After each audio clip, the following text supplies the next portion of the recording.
probably saw the recent earnings report, right? Now, I know some folks are getting jittery because the numbers weren't as flashy as we've seen in the past, but let me tell you why I'm not sweating it at all. First off, let's take a look at that drop in after hours trading, right? Sure, Nvidia took a 5% hit right after the report came out. But let's put this into perspective. The company still posted strong numbers. They beat both revenue and earnings estimates again. But those beats weren't as massive as some people were expecting or as we had seen in the past. And some people, especially the short term traders, they got a bit spooked by that, hence the drop. Now, for Nvidia, it's not just about chasing those headline numbers quarter after quarter. We're talking about a company that's fundamentally strong and has a stranglehold on the AI data center market. Yeah, growth did slow down a bit, but did anyone really think Nvidia could keep up that insane pace forever? The law of large numbers kicks in eventually, right? So the data center business is where it's at for Nvidia. Revenues in that segment jumped 155% year over year. Let that sink in for a minute. That's not just good, it's phenomenal. And while some people might be nervous about Nvidia relying so heavily on data centers, I see it differently.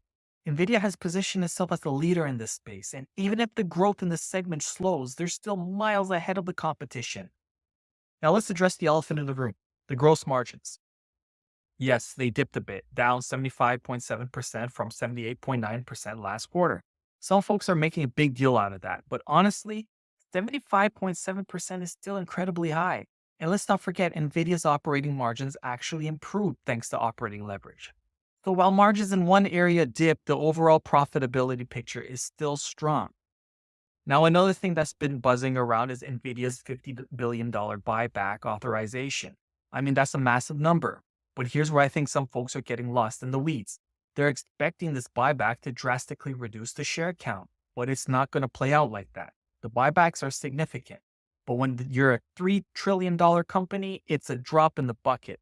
What really matters is NVIDIA's underlying business, growth, and operating leverage, not some quick fix from buybacks. And speaking of growth, let's look at the guidance for next quarter. Nvidia is projecting revenues of 32.5 billion, give or take.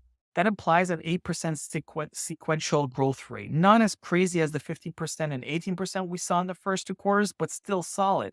Some might see that and think like, oh no, growth is slowing. But let's be real, Nvidia isn't going to double its revenue every year forever. What we're seeing is the natural cooling down from the huge growth rates that we had from before, which is normal as a company matures. Now, here's why I'm still bullish on Nvidia. They've got their next big thing lined up, Blackwell. The anticipation around this is off the charts. Jensen, the CEO, said demand for Hooper, their current offering, is still strong, and their excitement for Blackwell is through the roof. Nvidia doesn't overpromise. They're conservative with their guidance and cautious with their words. So when they say the anticipation is incredible, that means something. We're not talking hype. We're talking real, grounded excitement from major players like Google and Meta. So is Nvidia still a good investment? Absolutely, but let's manage our expectations a bit. This isn't the Nvidia of a year ago, where the stock was rocketing up every other week. It's maturing. The growth is normalizing, and that's okay. What we have here is a company that's leading in AI, data centers, and high performance computing.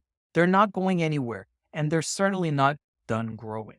The stock is pricey, no doubt about it, trading at nearly 50 times forward earnings. But sometimes you pay a premium for quality. Now, am I saying you should rush out and buy it right now? Maybe, maybe not. If you're looking to build or add to a position, waiting for a better entry point could be smart. We've seen Nvidia drop more than 20% in just the past few weeks. So who knows? There could be another dip on the horizon. But here's what I believe. Nvidia is a company you want in your portfolio for the long haul. The growth might slow, the margins might fluctuate, and the stock price might bounce around. But at the end of the day, Nvidia is still leading the charge in some of the most critical tech spaces out there. So don't get caught up in the short-term noise, focus on the bigger picture.